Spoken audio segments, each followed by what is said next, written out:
Hey guys, welcome back or welcome to my channel. Today we're going to be reading scary home alone stories. I have no idea why I do this to myself because I'm terrified of being home alone already.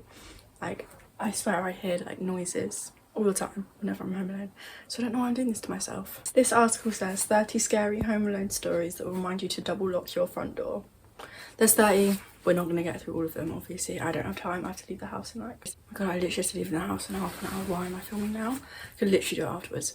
But we're going to get started. Number 1. One night when I was about 12 or 13, my parents were gone for a while and I was just staying up really late, past midnight, on my desktop computer waiting for them to come home. Like most people, I've been told a million times not to talk to strangers on the internet. But about half of my friends list on MSN? Messenger or something. I don't know, I'm too young. Were people I had never met before, so I was just chatting with a bunch of them. Out of nowhere, one of my online friends had told me exactly what I'd been doing for the past hour or two.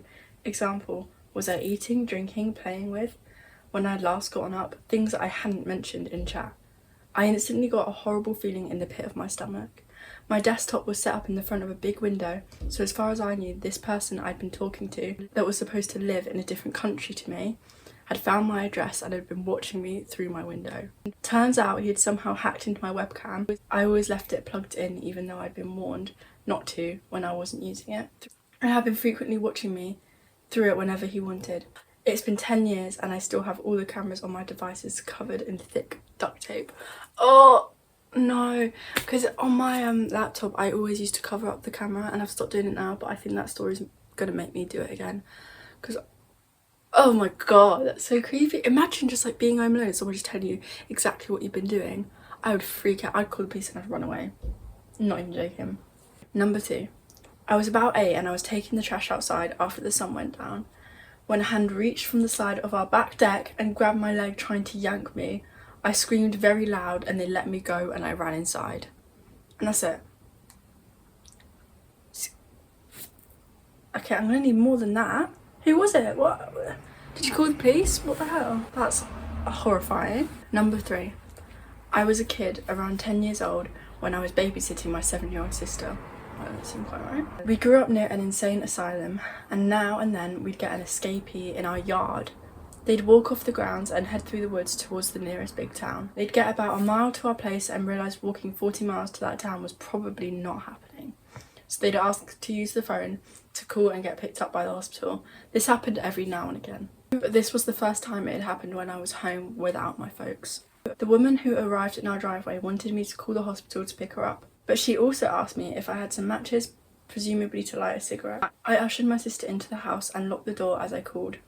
The woman was kind of half screaming, half moaning, "Matches, I need matches," until they came to pick her up. I'm sure it was for a cigarette, but it also could have been to burn us alive. So I didn't give her any. Fair enough.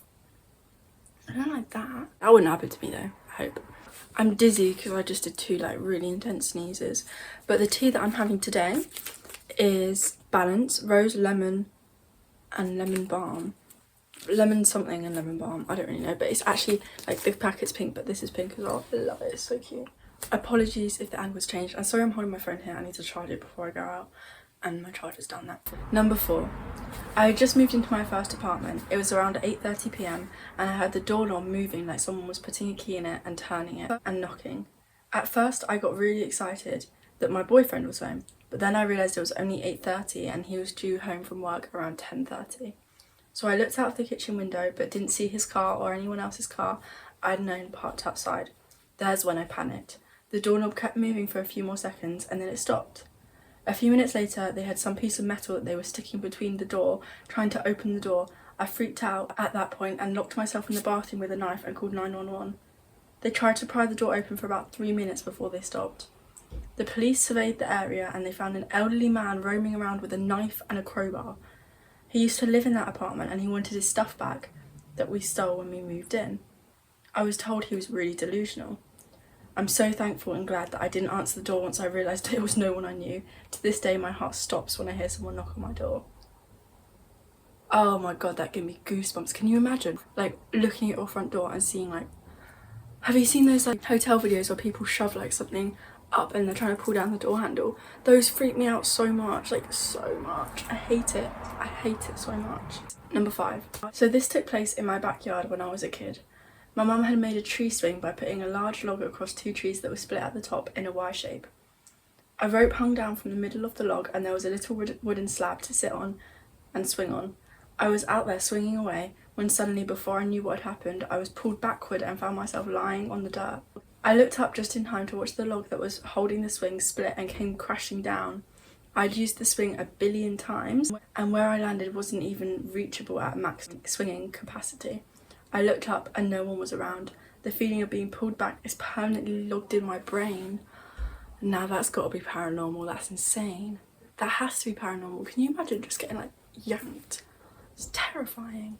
God. Maybe we can read like 10. So 4 more. Number 6. I live in a cul-de-sac. A cul-de-sac. Why did I say cul-de-sac? Cul-de-sac. My bedroom is on the 2nd story. I woke up one night around 3 AM to go to the bathroom. I knew we were expecting a lot of snow. I looked... What's that? What is that? Why is someone playing like a trombone outside my house? I looked out the bedroom window to see the accumulation. It was deep, higher than the curb, like a white blanket across the cul-de-sac. I decided to get some water, so I walked downstairs, turned on the light, went to the bathroom and got water. I was downstairs maybe about 4 minutes. I went back to my bedroom, all the lights were out again, and I looked at the snow one more time. Within those 4 minutes, there were now fresh footsteps leading from my house across the cul-de-sac and disappearing behind my neighbour's house. Oh my god, someone was literally in your house. Someone was literally in your house. That's absolutely terrifying. Also, I don't know if I'm saying that word right. I swear it's cul-de-sac. I don't know. Number 7. Once I was alone watching TV and the door behind me closed and locked. And that's it. That's it. No. Don't like that. No. Number 8. Lived out in the middle of nowhere surrounded by woods and corn and wheat fields. I was home alone one night and decided to set out on the porch for a cigarette. I'm about halfway done, take another drag, and when I blow out the smoke, it rolls around a face about a foot away from me. Needless to say, I tossed the cigarette and noped back inside and locked the doors. Was it a ghost? Was it a person? Number 9. House sitting / babysitting for a new neighbour. She was, oh, I don't like this because I babysit. I hate babysitting stories. She was a single mum from the East Coast, moved to Indianapolis. I was a 6th grader. Oh, okay. All I had to do was sit in the house and do my math homework while she was on a date. Her 2-year-old baby was sleeping in the crib / room. Around 9 PM, I get a call and answer. It's from some man who only asks, "Who are you?" I say, "I'm the babysitter." Then he starts asking all these questions about where my mum is and who I am personally. I get scared and hang up and call my mum and let her know. Call the mum and let her know. The guy calls back and then just starts saying the address that I'm at. Then he asks if the baby is okay. When I say yes, he says, "How can you be sure when he..."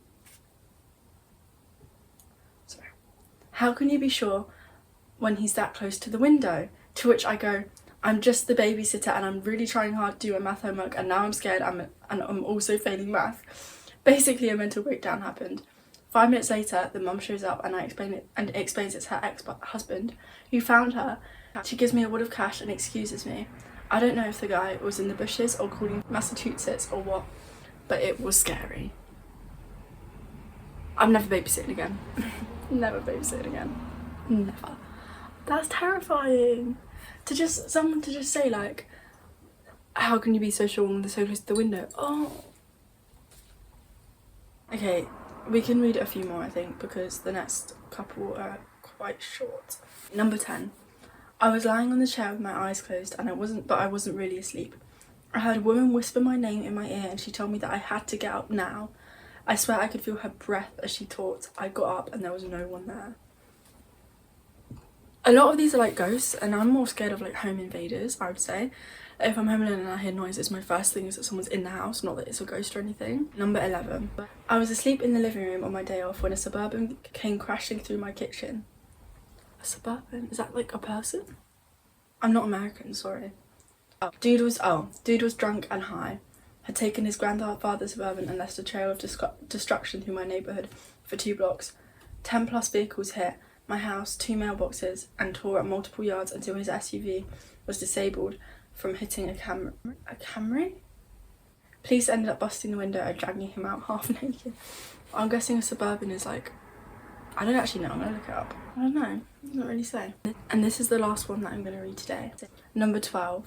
In fall 2006, I moved into half of a really old house. It was built in the 1880s, a stone's throw from the original campus in Indiana University, which is now a park filled with homeless people and drug addicts. The owners basically turned it into a weird duplex. My friend had lived in it right before I moved in, and he claimed that it was haunted, but I didn't really believe him because he was a bit of an odd guy. Anyways, the layout of the house was weird. You walked in the door and you were in a type of living room space.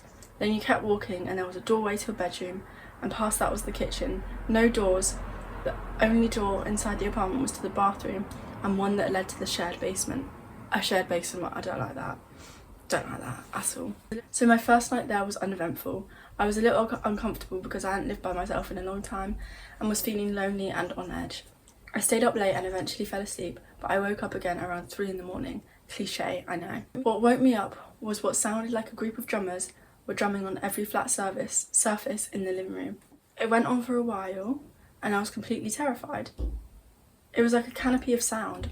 After 2 to 3 minutes, I gathered up the balls to get up and check on it.